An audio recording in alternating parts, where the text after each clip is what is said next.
Rebonjour dans cette partie consacrée au reste du cours tension électrique. Donc on va se concentrer sur la correction de l'exercice de la partie 2 et ensuite on va faire le reste du cours. Donc exercice 1, donc voilà l'exercice 1. On va commencer par la première question, ça veut dire brancher le voltmètre pour mesurer la tension UBC. Donc voilà le circuit, donc BC. Donc on va brancher le voltmètre pour mesurer la tension BC. Ça veut dire que le voltmètre doit être en parallèle avec BC. Maintenant, on cherche à calculer la valeur de la tension UBC. Donc d'après l'exercice, donc le cadran contient 100 divisions, le calibre c'est 3 volts et l'aiguille de le voltmètre indique 20. Donc pour calculer la valeur de la tension UBC, donc c'est C fois N sur N0, C sur le calibre, N c'est nombre de divisions indiqué par l'aiguille de voltmètre et N0 c'est nombre de divisions de cadran de voltmètre. Donc c'est 3, N c'est 20 sur 100, donc c'est finalement 0,6 volts. La nature et le signe de la tension AB. Donc concernant la nature de la tension, donc c'est une tension qui est continue. Donc c'est une tension aussi qui est positive puisque vous avez la déviation vers le haut. Déjà, on a vu que si vous avez une déviation vers le bas, la tension est négative. Bien, si vous avez une déviation vers le haut, ça veut dire que la tension est positive.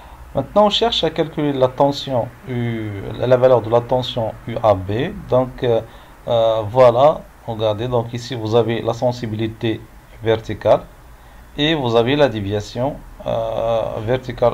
Donc, d'après l'oscilloscope, la sensibilité verticale, c'est 2 volts par div et la déviation verticale c'est vous avez 1, 2, 3, donc vous avez 3 divisions, ça veut dire que y égale à 3 divisions. Et pour calculer la tension, donc c'est UAB égale à SY fois Y, SY c'est 2 volts et Y c'est 3, donc finalement vous aurez 6 volts. On passe maintenant vers la question 5, ça veut dire en déduire la valeur de UPN. Donc pour cela, donc on va utiliser la loi d'additivité des tensions. On va commencer d'abord par tracer les tensions. Donc vous avez la tension d'abord UPN, c'est de N vers P. La tension UAB, c'est de B vers A. Et la tension UBC, c'est de C vers B. Donc les deux tensions sont en parallèle avec UPN, ça veut dire que UPN égale à UAB plus UBC. Donc UBC, la valeur de UBC c'est 0,6 et la valeur de UBC c'est 6 volts. Donc UPN égale à 0,6 plus 6, ça veut dire 6,6 volts. Question numéro 6, on cherche à calculer la valeur de la tension U. Et sachant qu'on a la sensibilité verticale, c'est 4 volts par div, et la déviation verticale, c'est moins 3 div. Donc, voilà. Alors, donc, U égale à SY fois Y. SY, c'est 4. Y, c'est moins 3. Donc, c'est moins 12 volts. Ça pour l'exercice numéro 4. Maintenant, on passe vers l'exercice numéro 5. Au début, on va représenter le sens de courant dans le circuit. Voilà le circuit, donc on a dit toujours le courant il sort de borne positive de générateur. Donc voilà. Ensuite, donc voilà le sens du courant dans toutes les parties de le circuit. Alors la comparaison entre les deux courants I2 et I4. Donc voilà le courant I2, voilà le courant I4. Alors ici vous avez seulement un seul fil. Donc on n'a pas un œil entre les deux courants, ça veut dire dans ce cas-là que I2 égale à I4. Alors, passons maintenant vers la question numéro 3, c'est écrire la loi du nœud au nœud A. Voilà nœud A, donc vous avez I1 qui c'est un courant qui entre vers A. I2 et 3 sort de A. Donc on a dit que la somme des courants entre est égale à la somme des courants qui sortent. Et donc dans ce cas, I1 égale à I2 plus E3. On déduit la valeur de E3. Alors maintenant on passe vers la détermination de la valeur de E3. Donc on a I1 égale à I2 plus E3. On remplace I2 par I4. Donc I1 égale à I4 plus I3. Finalement, I3 égale à quoi? C'est I1 moins I4. Donc la valeur de I1 c'est 0,1. La valeur de I4 c'est 20 milliampères. Donc voilà, donc c'est 0,1 moins 20 fois 10 à la puissance moins 3. Donc finalement vous aurez 8 fois 10 à la puissance moins 2 ampères. Passons maintenant vers la détermination de l'intensité des courants I5, I6, I7. Alors, pour déterminer I5, on passe vers le point D. Donc, nœud D, vous avez I3 entre, I4 entre, I5 sort. Alors, d'après la loi des nœuds au point D, donc on aura I5 égale à I4 plus I3, puisque I3 entre vers le nœud, I4 entre vers le nœud, I5 sort de nœud, ça veut dire que la somme I3 plus I4 égale à I5. Voilà, la valeur de I4 c'est 20 fois 10 à la puissance moins 3, et I3 on a la valeur de I3 c'est 8 fois 10 à la puissance moins 2, on a déjà calculé sa valeur. Et donc finalement vous avez I5 égale à 0,1 ampère. Alors maintenant on passe vers la détermination des valeurs de courant I6 et I7. Pour cela on va passer vers le nœud E. Donc on a le courant I5, voilà, I7 et I6. Alors I5 entre vers nœud E, I5 sort, pardon, I6 sort, I7 sort. Ça veut dire que dans ce cas, on a I5 égale à I6 plus I7. Alors, puisque les deux lampes I6 et I7 sont identiques, ça veut dire que I6 égale à I7. Donc, I6 égale à I7. On remplace I7 par I6 dans l'expression de I5. Ça veut dire I5 égale à I6 plus I6 égale à 2 I6. Finalement, I6 égale à I7 égale à I5 divisé par 2. Égale à 0,1 divisé par 2 égale à 0,05 ampères.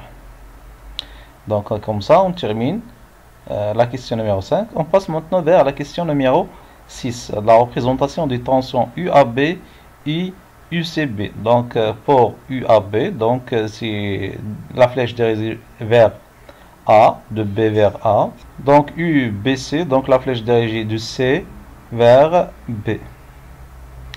Donc maintenant on passe vers la valeur de UCD. Donc pour trouver la valeur de UCD,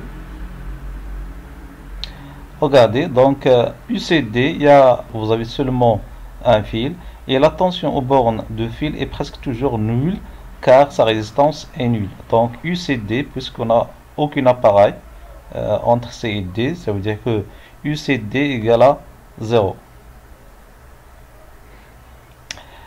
Exercice 8, donc écrire la loi d'additivité des tensions dans la maille ABCDA.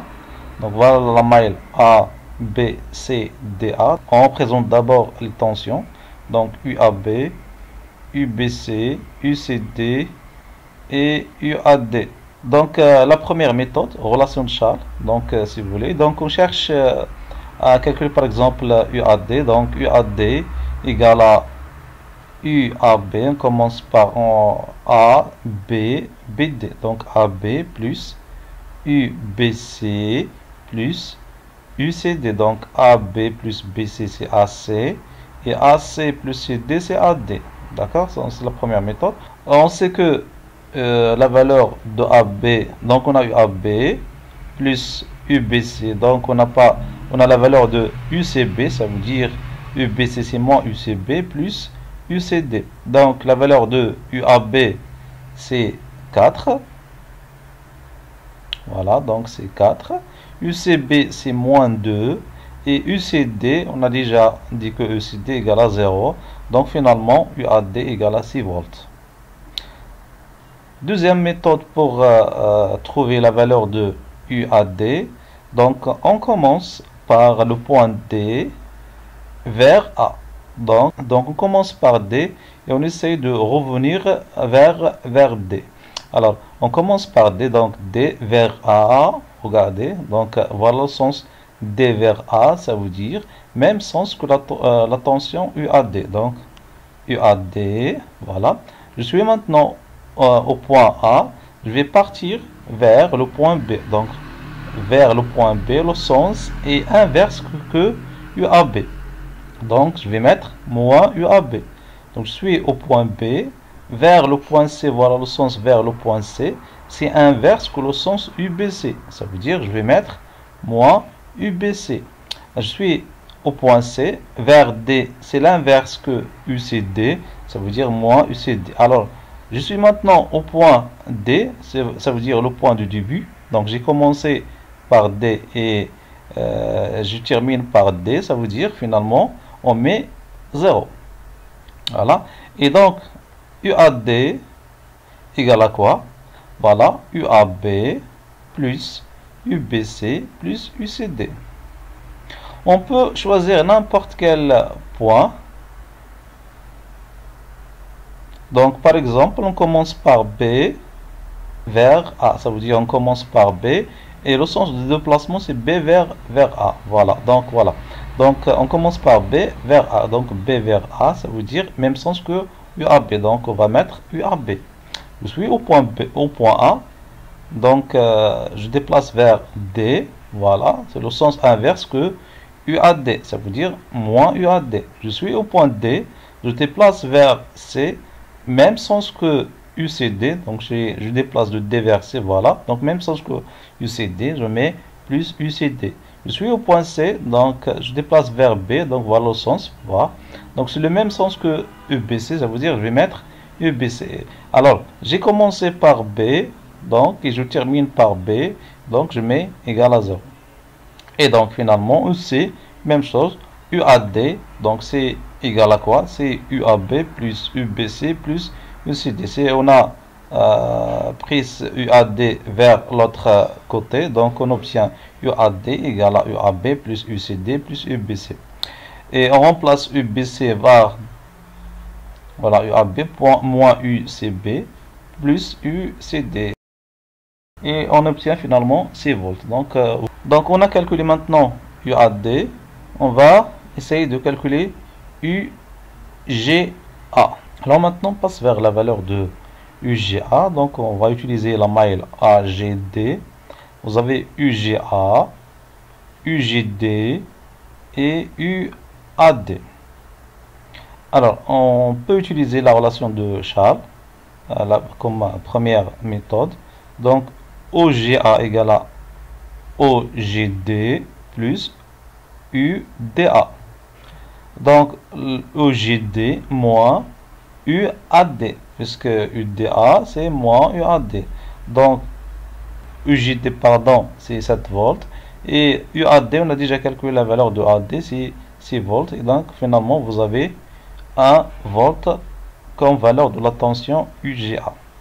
Deuxième méthode, loi des miles. Donc, on peut commencer par un point. Ici, on va commencer par A vers G. Donc, A vers G, vous avez UGA, même sens que UGA. Alors, de G vers D, ça veut dire sens opposé que UGD. Ça veut dire moins UGD. Je suis maintenant au point D, donc vers A. Donc, même sens que UAD, ça veut dire plus UAD. Finalement, j'ai j'ai terminé par le point A. J'ai commencé par A et j'ai terminé par A. Et donc, vous avez 0. Alors, OGA égale à quoi? Donc, UGD vers l'autre côté, ça veut dire plus UGD. UAD vers l'autre côté, c'est moins UAD. Donc, on remplace chaque tension par sa valeur. Donc, finalement, vous aurez 1 volt. On passe maintenant vers la question numéro 9. Alors, représenter sur le schéma donc le branchement de voltmètre pour mesurer la tension UGA. Donc, pour mesurer la tension UGA, on branche le voltmètre en parallèle, donc en parallèle à AG. Donc, la comparaison entre les deux tensions UEF et UHF. Voilà, donc la tension UHF de F vers H. La tension UF, c'est de F vers E.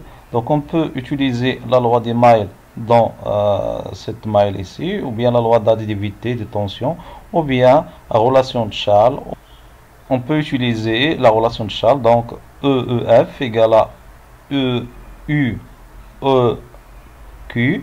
plus UQH plus UHF. Entre E et Q, vous avez seulement un fil, ça veut dire que la tension UQ, ça veut dire que la tension UOQ est nulle.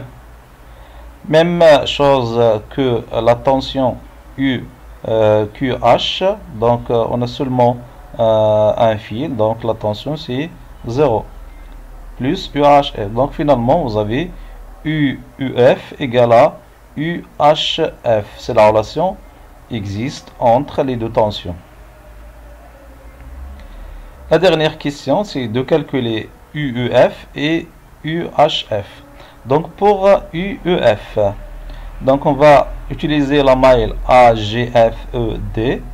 Donc on trace ou bien on représente les tensions UGA, UFG, UAD, UDF et UEF. Soit on utilise la relation des Miles ou bien la relation de Charles. Donc on peut déterminer la valeur de UEF donc par relation de Charles.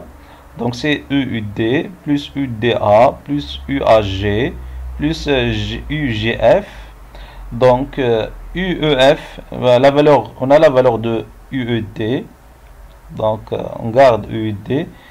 UDA, on a la valeur de UAD, ça veut dire égal à moins UAD, plus UAG, donc on a la valeur de UGA, donc ça veut dire égal à moins UGA, plus UGF, on a la valeur de UGF. Donc on remplace UEF égal à UD, c'est moins 1, moins UAD, on a déjà calculé la valeur de UAD, c'est 6, ça veut dire moins 6. On a calculé encore UGA, c'est 1, donc c'est moins 1, plus UGF, c'est 10. Donc finalement, vous aurez que EF égale à 2 volts. Donc pour UHF, donc c'est UEF.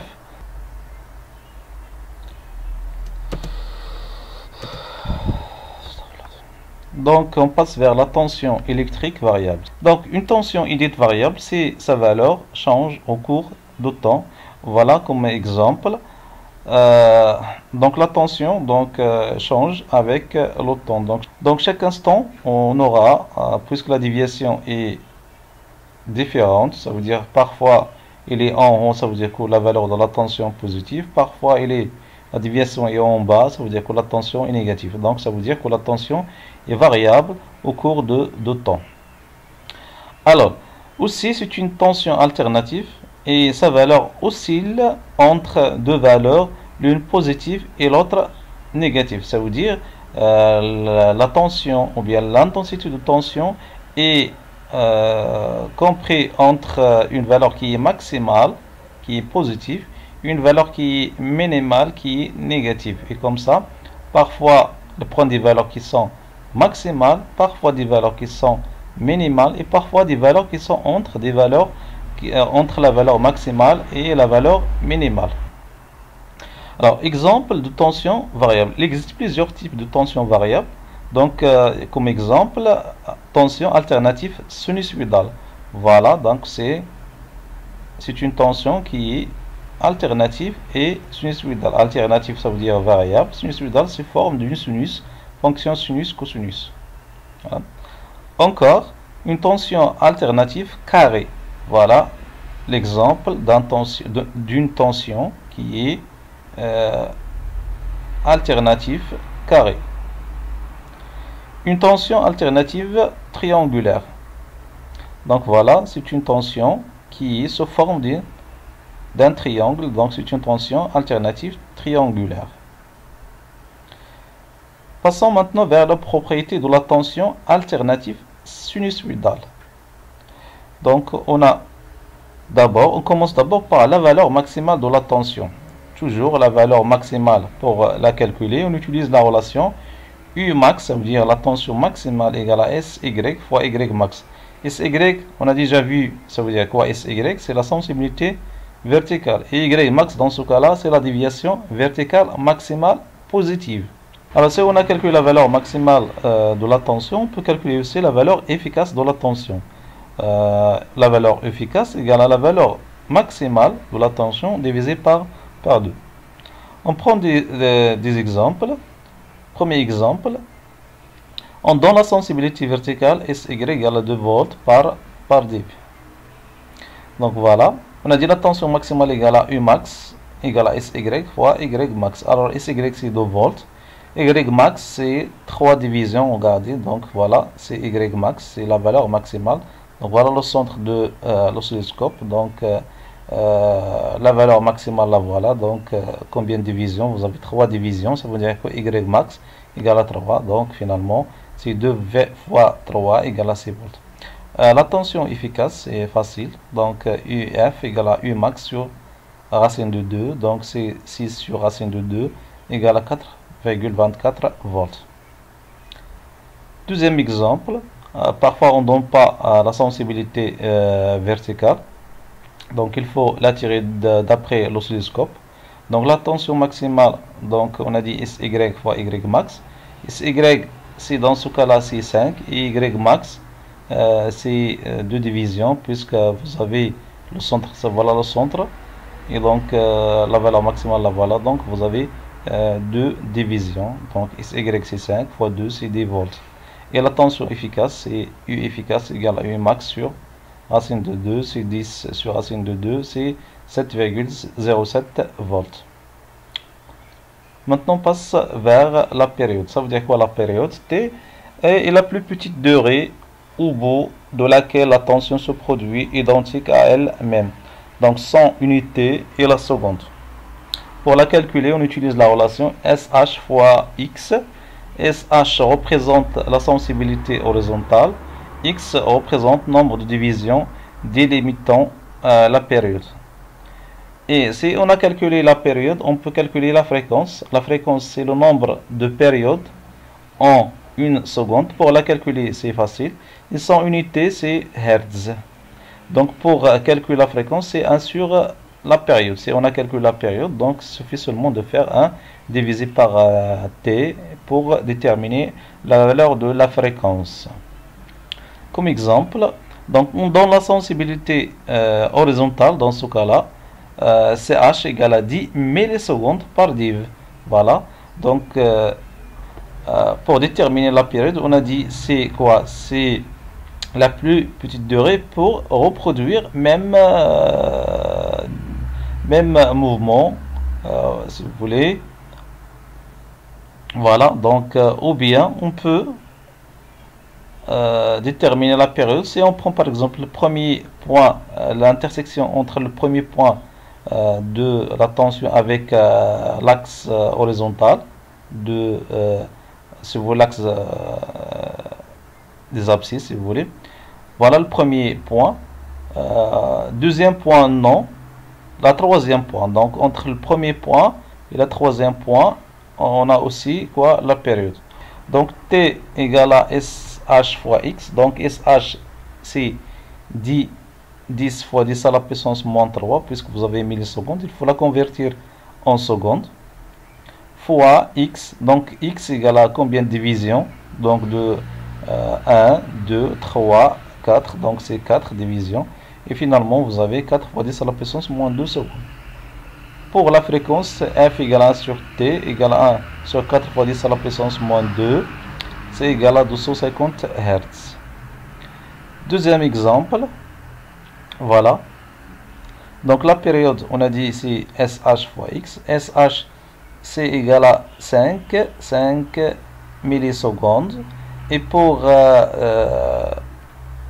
la période, donc voilà la période, soit on utilise ce point-là vers ce point-là, mais dans ce cas, donc on ne peut pas déterminer maintenant avec précision la période t ou bien le nombre de divisions, donc c'est mieux d'utiliser ces deux points-là, voilà, ce point vers ce point-là, donc le premier point, deuxième point non, troisième point, donc le premier point commence par le début de carré, troisième point début de carré, ça veut dire on peut calculer facilement le nombre de divisions entre ces deux points-là, sont 1, 2, 3, 4, 5 divisions. Finalement, SH égale à 5 fois 10 à la puissance moins 3 fois 5 égale à 2,5 fois 10 à la puissance moins 2. La fréquence égale à 1 sur T, donc égale à 1 sur 2,5 fois 10 à la puissance moins 2, c'est 40 Hz. Donc on a terminé la partie numéro 3. Donc essayez maintenant de faire l'exercice numéro 6 et 7. Merci pour votre attention et on se retrouve très bientôt.